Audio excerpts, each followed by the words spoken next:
ఇక్కడ కూడా ఇక్కడ పనిచేసే వాళ్ళు ఉన్నారు లేకపోవచ్చు. ఇంకో 30 మెంబర్స్ 1 మెంబర్ తీసుకోండి. సెప్టెంబర్ నెలలో మీకు ఓటుకు వస్తే రోజు ఓటు కార్డు వచ్చినా మీకు సెప్టెంబర్ నెలలో మీ శాలరీ మీకు వచ్చేసి 60,000 వచ్చింది అనుకుందాం. కానీ మీకు వచ్చే స్ట్రెంత్ వచ్చేసి ఈ 75 + 79 + 30 ఎంతమంది అవుతారు సార్? 109 మెంబర్స్ వచ్చారు. జూలై ఆగస్టు సెప్టెంబర్ 60,000 తీసుకున్నారు. మీకు ఎప్పుడైతే మీకు అన్నయ్య క్రాస్ అయిందో ఆ రోజు నుంచి మీకు కూడా ప్రతిరోజు మీకు 2 మ్యాచ్లు అయితే గ్యారెంటీ వస్తాయి. 2 మ్యాచ్లు అంటే రోజుకు 2 మ్యాచ్లు అంటే రోజుకు 2,000 అంటే సార్ 4,000 రూపాయలు. 4,000 ఇంటూ 30 రోజులు 1,20,000. ఇది ఎంతో తెలుసు సార్ మీకు? జూన్, జూలై, ఆగస్టు, సెప్టెంబర్లో మీకు 1,20,000 వచ్చింది.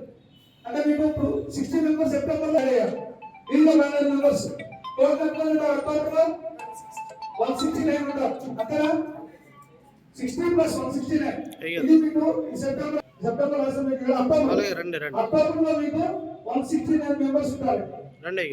ఈ స్ట్రెంత్ 150 దాటిందంటే మాత్రం 100% రోజుకు 3 అయితే గ్యారెంటీ కొట్టింది. 3 మ్యాచ్లు లెఫ్ట్ 3 రైట్ 3 అంటే రోజుకి 6,000 రూపాయలు. 6,000 అంటే నెలకి సార్ 1,80,000 అంటే ఇయర్లీ 2,00,000 రూపాయలు. నేను ఎందుకు చెప్పాను target? June, July, August, September, October, next November 6 నెలలు.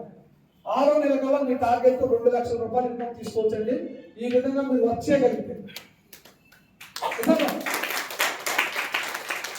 మీకు ఈ ఇన్కమ్ రావాలంటే కష్టపడాలి. మీరు ఇంకోటి ఏం చేస్తున్నాం అంటే నేను వాస్తవం చెప్పాలంటే అంటే చెప్పకూడదు నాకు తెలీదు. 1-2 కోట్ల రూపాయలు పోగొట్టాను. ఎంత? 1-2 కోట్లు పోగొట్టాను. మనం ఏం చేస్తామంటే ఇప్పుడున్నట్టు కొట్టేవాళ్ళు అంటే మా వయసు 50 సంవత్సరాలు కాబట్టి చెప్తున్నాను.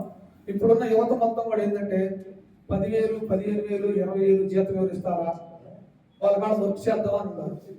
అర్థమైందా? ఇది జాగ్రత్తగా యూత్ ఇప్పుడు ఏం చేస్తుందంటే 20,000 రూపాయలు జీతం వస్తే నాకు పెద్ద జీతం వచ్చింది, ఆహా నేను ఎంజాయ్ చేయొచ్చు అనుకుంటున్నారు. 25,000 జీతం వస్తే ఇంకా అనుకుంటున్నారు 4,00,000 సంపాదించిన సంగతి ఏంటి? కాబట్టి ఇప్పుడు మనం చేయాల్సిన ఇంతకుముందు ఉన్నటువంటి విషయం ఏంటంటే మేము చదువుకునేటప్పుడు ఇంటర్మీడియట్ చదవాలంటే ఏ గ్రూప్ తీసుకోవాలని చెప్పిన కూడా లేదు. మీకు ఇప్పుడున్న యువతకి మాకు తేడా ఏంటంటే అప్పుడు ఏ గ్రూప్ తీసుకోవాలి ఇంటర్మీడియట్ పోతే అంటే నీకు మ్యాథ్స్ వస్తాయా? ఎంపీసీ తీసుకో. నీకు రాదా? హెచ్ఈసీ తీసుకో. ఈ రెండే. అప్పుడు ఎంపీసీ హెచ్ఈసీ సిఈసీ ఎవరో ఒకరు. ఎందుకంటే అరే నువ్వు బ్యాంకులో పోవాలి ఎక్కడ చేయాలి కాబట్టి నీకు ఇబ్బంది అయింది కాబట్టి పోను. ఈ 3 ఉండే